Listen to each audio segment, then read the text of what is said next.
चलिए आगे बढ़ेंगे और इसी बीच बड़ी खबर मिल रही है जयपुर से, जहां पर मासूम के साथ दरिंदगी की घटना सामने आई है। बड़ी और अहम जानकारी राजधानी जयपुर से मासूम के साथ दरिंदगी की घटना सामने आई है। विश्वकर्मा इलाके में बच्ची से दुष्कर्म की वारदात की जानकारी मिल रही है। वहीं पड़ोस में रहने वाले युवक पर ये आरोप लगे हैं कि बच्ची के साथ दुष्कर्म किया गया। विश्वकर्मा थाने में इसे लेकर के केस दर्ज करवाया गया। पुलिस ने आरोपी की गिरफ्तारी कर ली है। तो विश्वकर्मा इलाके में एक नाबालिग से दुष्कर्म का मामला सामने आया। पड़ोस में रहने वाले युवक पर दुष्कर्म के आरोप हैं। जयपुर में मासूम से दरिंदगी की ये जानकारी सामने आ रही है। ज्यादा जानकारी के साथ राजधानी जयपुर से हमारे संवाददाता विष्णु शर्मा फोन लाइन पर। विष्णु, एक बार फिर से दरिंदगी की घटना राजधानी से सामने आ रही है, क्या कुछ जानकारी? देखिए, ये जो मामला है विश्वकर्मा इलाके में रोड नंबर 17 का है। यहाँ पर रहने वाले एक युवक ने पड़ोस में रहने वाली 11.5 साल की बच्ची को अपने कमरे में बुलाया और वहां उसके दुष्कर्म की घटना को अंजाम दिया। वारदात पर जब बच्ची अपने घर पर पहुंची, मां को उसने रोते हुए पूरी जानकारी दी, तब पूरा मामला पुलिस तक पहुंचा, जिसके बाद पुलिस ने आरोपी मोहम्मद इरशाद को जो है हिरासत में लिया है। फिलहाल उससे पूछताछ की जा रही है, जिसके बाद ही उसकी आज शाम तक गिरफ्तारी हो सकती है। जी, लगातार एक के बाद एक विष्णु इस तरह की जो घटनाएं सामने आ रही है, आखिर इन पर रोक क्यों नहीं लग पा रही है? देखिए, रोक की वजह सबसे बड़ी जो है कुछ जो नैतिकता का गिरावट होती है। ये अभी जो लड़का है, जो ये पड़ोस में ही रहने वाला लड़का है, कोई बाहर का कोई नहीं है। इससे पहले कल रामगंज में भी घटना सामने आई थी। 8.5 साल की बच्ची अपनी माँ के लिए दवा लेने के लिए क्लिनिक पर गई थी। कंपाउंडर ने उसको अकेला देख करके नीयत बिगड़ गई, उसके साथ गलत काम करने की कोशिश की। अब यहीं पर जो विश्वकर्मा यदि इलाके की बात करें तो जो बिहार का रहने वाला ये लड़का है, इसकी नीयत अपने पड़ोस वाली रहने वाली बच्ची के ऊपर बिगड़ गई। और बताया जा रहा है कि कल ही नहीं, इससे पहले 2-3 दिन पहले भी इस आरोपी ने इस लड़की बच्ची के साथ में दुष्कर्म की वारदात को अंजाम दिया, लेकिन बच्ची घबरा कर चुप रही। लेकिन आज पुलिस ने उसको हिरासत में लिया है, पूछताछ की जा रही है। और आज विष्णु, चलिए बहुत बहुत शुक्रिया तमाम जानकारी के लिए। पुलिस ने कार्रवाई यहाँ पर की, उसे हिरासत में लिया गया, आरोपी की पूछताछ की जा रही है। ये बड़ी जानकारी। विश्वकर्मा के इलाके में बच्ची से दुष्कर्म का पूरा मामला, पड़ोस में रहने वाले युवक पर ही दुष्कर्म के आरोप लगे हैं। और इसी बीच टोंक से बड़ी खबर, जहां पर दीवार में कार के घुसने से बड़ा हादसा हुआ। करीब 2 मीटर नाले को पार करके कार दीवार तोड़ती हुई, आप ये देखिए कि इस तरीके से नाले के ऊपर जाकर के अटक गई। कृषि विभाग कार्यालय की दीवार में कार घुसी है। सुबह की घटना बताई जा रही है। मौके पर काफी लोग जुट गए। जैसे ही जानकारी मिली, तमाशबीनों की भीड़ लग गई। पुरानी टोंक पुलिस मौके पर पहुंची है। कार को क्रेन से उठा करके पुलिस लाइन रखवाया गया। एक्सक्लूसिव तस्वीरें न्यूज़ 18 राजस्थान पर सबसे पहले, सबसे तेज। इस हादसे के बाद की पहली तस्वीरें हम आपको दिखा रहे हैं, किस तरीके से एक कार दीवार को तोड़ती हुई नाले पर जाकर के अटकी है। हालांकि इस कार को पुलिस मौके पर पहुंची थी और पुलिस ने इसे क्रेन की मदद से उठाया है और इसके बाद इसे पुलिस लाइन में रखवाया गया है। बड़ी खबर है, कृषि विभाग कार्यालय की दीवार में कार घुसने की जानकारी सामने आ रही है। हालांकि किसी के हताहत होने की खबर नहीं है। जानकारी के मुताबिक तेज रफ्तार कार अपना नियंत्रण खो बैठी और सीधे कृषि विभाग दफ्तर की दीवार से टकरा गई और उसके बाद जो हुआ वो आपकी टीवी स्क्रीन पर।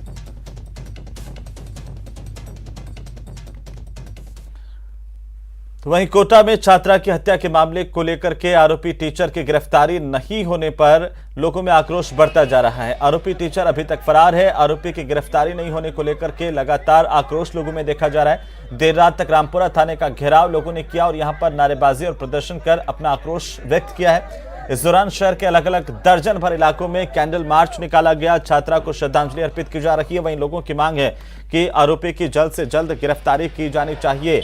आरोपी कोचिंग टीचर के घर से छात्रा का शव बरामद किया गया था। जैसे ये जानकारी शहर में फैली, इसके बाद से ही लोगों में लगातार आक्रोश है और इसके बाद से ही आरोपी मौके से फरार है।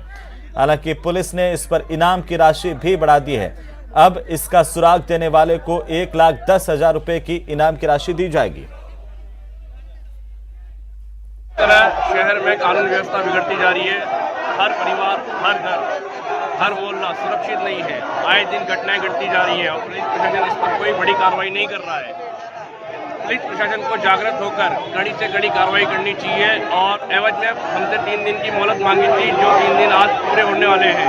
अभी तक कातिल पकड़ाई में नहीं आया। पुलिस प्रशासन क्या कर रहा है? तो तुरंत गिरफ्तार करा जाए और उसको सजा दी जाए।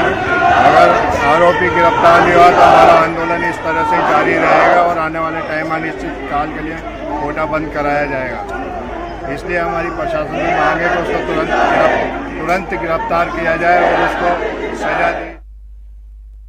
वहीं कोटा में छात्रा की मौत के मामले को लेकर के बड़ी अपडेट है कि आरोपी टीचर का अभी तक पुलिस को कोई सुराग नहीं लग पाया। पुलिस ने 29 टीमों का गठन किया। व्यापार महासंघ की ओर से कोटा बंद की चेतावनी दी गई है। महासंघ ने शाम तक का अल्टीमेटम पुलिस को दिया है आरोपी की गिरफ्तारी को लेकर के, और आरोपी टीचर पर 1,10,000 का इनाम पुलिस की तरफ से रखा गया है। ज्यादा जानकारी के साथ हमारे संवाददाता ओम प्रकाश कोटा से हमारे साथ फोन लाइन पर जुड़ चुके हैं। ओम प्रकाश, लगातार एक तरफ आक्रोश बढ़ता जा रहा है, दूसरी तरफ पुलिस के हाथ अभी भी खाली है। आरोपी का अभी तक कोई पता पुलिस नहीं लगा पाई है। जी, कोटा पुलिस के लिए जो हत्या के आरोपी हैं गौरव जैन, उसको पकड़ना एक बहुत बड़ी चुनौती बनी हुई है और बहुत दबाव होने के बावजूद भी पुलिस फिलहाल उस तक नहीं पहुंच पाई, आरोपी तक नहीं पहुंच पाई। हालांकि पुलिस का कहना है कि उनके करीब 2 एएसपी, 6 डीएसपी और करीब 20 सीआई की टीम 29 टीमें शहर ही नहीं बल्कि प्रदेश और देश के अलग अलग इलाकों में भेजी गई हैं।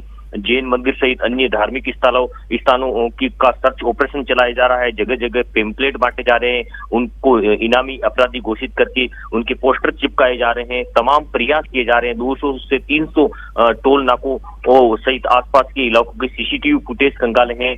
शहर के अलग अलग थानों, शहर सहित प्रदेश के अलग अलग थानों में इसकी सूचना दी गई है, लेकिन तमाम के प्रयास के बावजूद फिलहाल आरोपी का कोई विशेष सुराग नहीं लग पाया। हालांकि पुलिस ने 2 दिन बाद पहले ही इनकी स्कूटी थी वो बरामद कर ली है, लेकिन ये कहा जा सकता है कि तमाम प्रयास के बावजूद जब पुलिस के हाथ खाली है तो लेकिन ओम, क्या पुलिस ने इसके घर वालों से कोई पूछताछ की है? कहीं छापेमारी इसको लेकर के की गई है? क्योंकि जिस तरीके से ये गौरव जैन भागा उसके बाद कोई सुराग पुलिस को नहीं मिल पाया है। जी, पुलिस की टीम ने उनके जो घर वाले हैं, उनके माता पिता को उसी दिन हिरासत में ले लिया है और अभी भी लगातार पूछताछ कर रही है। लेकिन बताया जा रहा है कि गौरव जैन अभी तक किसी परिजन से संपर्क में नहीं आया है, न उनके पास मोबाइल है ताकि वो ट्रेस भी नहीं हो पा रहा। हालांकि वो बूंदी के बाद जहां स्कूटी छोड़ के वहां जहां से निकला है उसके वहां तक बिल्कुल ओम, ये बड़ा सवाल है कि आखिरकार हत्या के आरोपी गौरव जैन की गिरफ्तारी कब होगी? पुलिस ने 1,10,000 का इनाम इस हत्या के आरोपी पर रखा है, लेकिन अभी तक पुलिस की पकड़ से दूर है। बहुत बहुत शुक्रिया हमारे साथ जुड़ने के लिए, तमाम जानकारी के लिए ओम।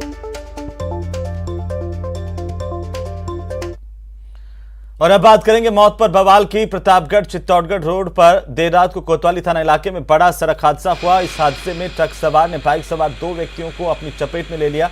बाइक सवार दोनों व्यक्ति मौके पर ही उनकी मौत हो गई। एक का शव मौके पर ही गिर गया, वहीं दूसरे व्यक्ति के शव को ट्रक सवार करीब 2 किलोमीटर तक घसीटते हुए बमोतर गांव तक ले गया, जहां पर गुस्साए ग्रामीणों ने ट्रक में फंसे व्यक्ति के शव को बाहर निकाला, जिला अस्पताल पहुंचाया। ग्रामीणों ने ट्रक को आग लगा दी। इसके बाद आक्रोशित ग्रामीणों की तरफ से सड़क पर प्रदर्शन किया गया, जोरदार नारेबाजी की गई। तो हादसे के बाद ग्रामीण आक्रोशित हो उठे।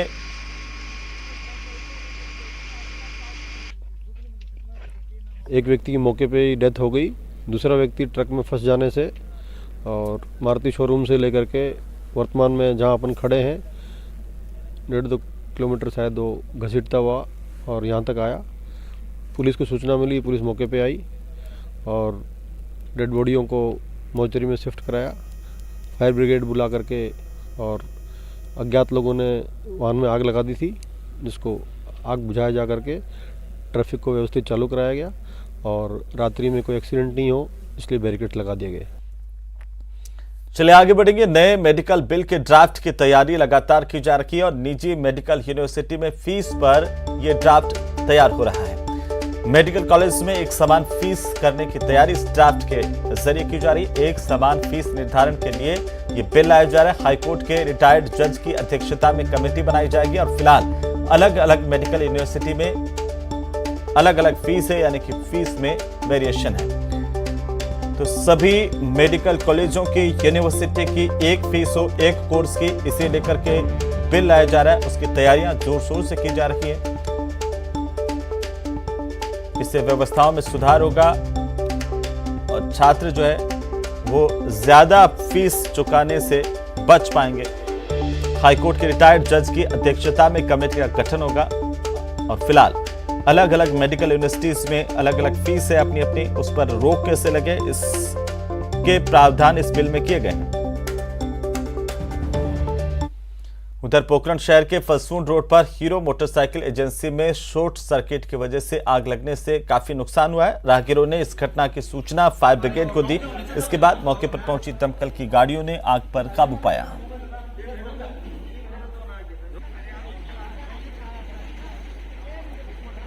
तो पोखरण में मोटरसाइकिल शोरूम में अचानक से आग लगी, जिससे अफरा तफरी का माहौल देखा गया। काफी नुकसान होने की खबर है। हालांकि फायर ब्रिगेड को जैसे ही जानकारी मिली है, दमकल की गाड़ियों ने, दमकल विभाग ने मौके पर पहुंच करके इस आग पर काबू पा लिया।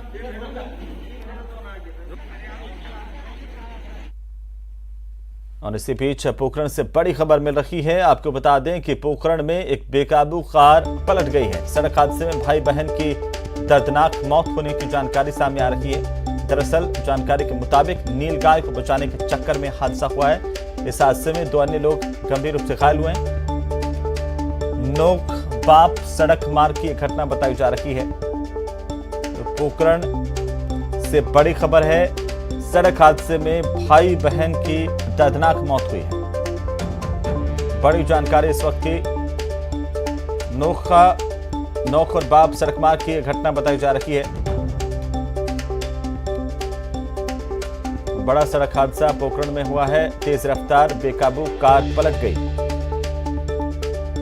वहीं कोटा संभाग के सबसे बड़े एमबीएस अस्पताल में एक फर्जी डॉक्टर को पकड़ा गया है। फर्जी डॉक्टर दरअसल यूपी के जौनपुर निवासी आशीष यादव, जो कोटा में किराए का कमरा लेकर के रहता था और एमबीएस अस्पताल में बिना मास्क पहनने वालों पर 500 रुपए का जुर्माना वसूलने के नाम पर पैसे वसूल रहा था। फर्जी डॉक्टर अस्पताल में कोट पैंट पहन करके गले में डॉक्टर वाला स्टेथोस्कोप डाल करके पहुंचा था, जिससे किसी को भी शक नहीं हो कि ये सीनियर डॉक्टर नहीं हो।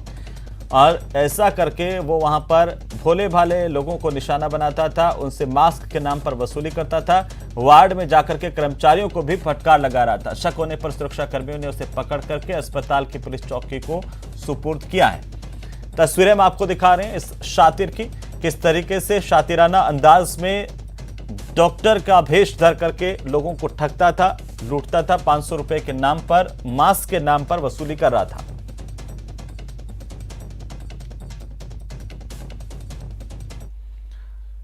तो यहां रुकेंगे एक छोटे से ब्रेक के लिए, जल्द लौटेंगे।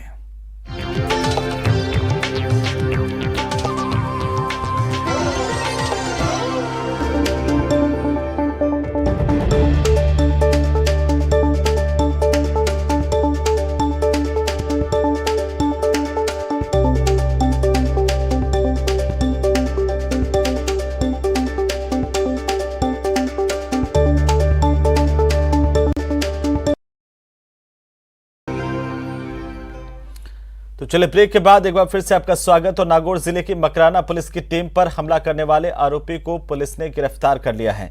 आरोपी की 5 महीने बाद गिरफ्तारी हुई है। आपको बता दें कि अवैध शराब फैक्ट्री पर कार्रवाई के दौरान 12 सितंबर की रात में मकराना थाने के पुलिसकर्मी पर हमला किया गया था। तभी से पुलिस आरोपियों की तलाश कर रही थी और 5 महीने बाद पुलिस ने रामनिवास बावरी को गिरफ्तार किया।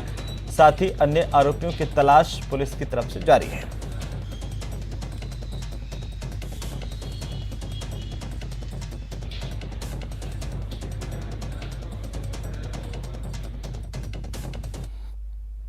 वहीं नागौर जिले के लाडनू शहर में दिन दहाड़े हुई चोरी के मामले को लेकर 2 शातिर चोरों को गिरफ्तार करके वारदात का खुलासा किया गया। दोनों आरोपियों ने लाडनू शहर में दिन दहाड़े एक सूने मकान से 5 लाख रुपए और सोने चांदी के जेवरात की चोरी की थी।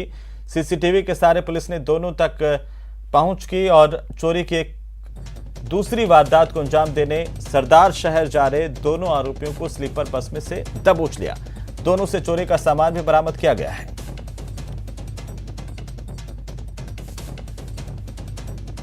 2 चोरों को गिरफ्तार किया गया है पुलिस ने।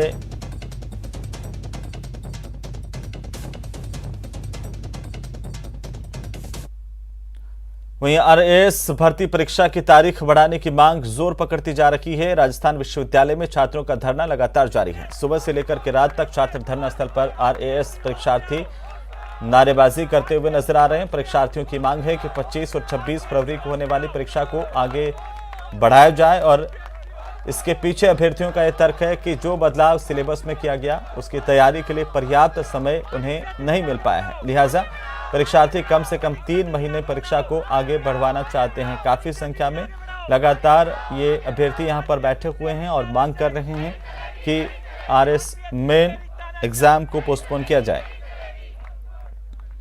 25 और 26 फरवरी को परीक्षा होने वाली है, उसकी तिथि बढ़ाने की मांग को लेकर लगातार प्रदर्शन जारी है।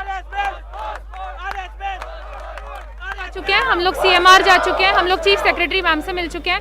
कल हमारी मुलाकात राजीव अरोड़ा सर से हुई थी और उन्हें हमें आश्वासन दिया है कि वो हमारा काम कराएंगे और वो आरपीएससी से के चेयरमैन जो नवनियुक्त चेयरमैन है उनसे उन्होंने बात की और हमें पूरी आशा है कि गवर्नमेंट हमारी बात सुनेगी।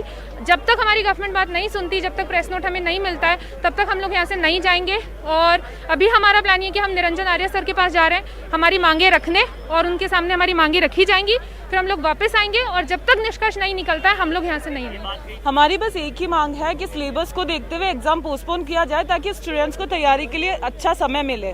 और जनरली ये है कि बार बार आरपीएससी का एक ही बयान आता है कि हम यूपीएससी पैटर्न फॉलो करके हम लोग कैलेंडर निकाल रहे हैं। तो अगर आप अपने कैलेंडर को फॉलो करना चाहते हैं तो at the very initial stage ही आपको इतना प्रोटेस्ट मिल रहा है, तो पूरे साल ही आपको प्रोटेस्ट मिलेगा, तो लॉ एंड ऑर्डर तो डिस्टर्ब ही रहेगा। स्टूडेंट्स पढ़ाई पे फोकस कैसे करेंगे?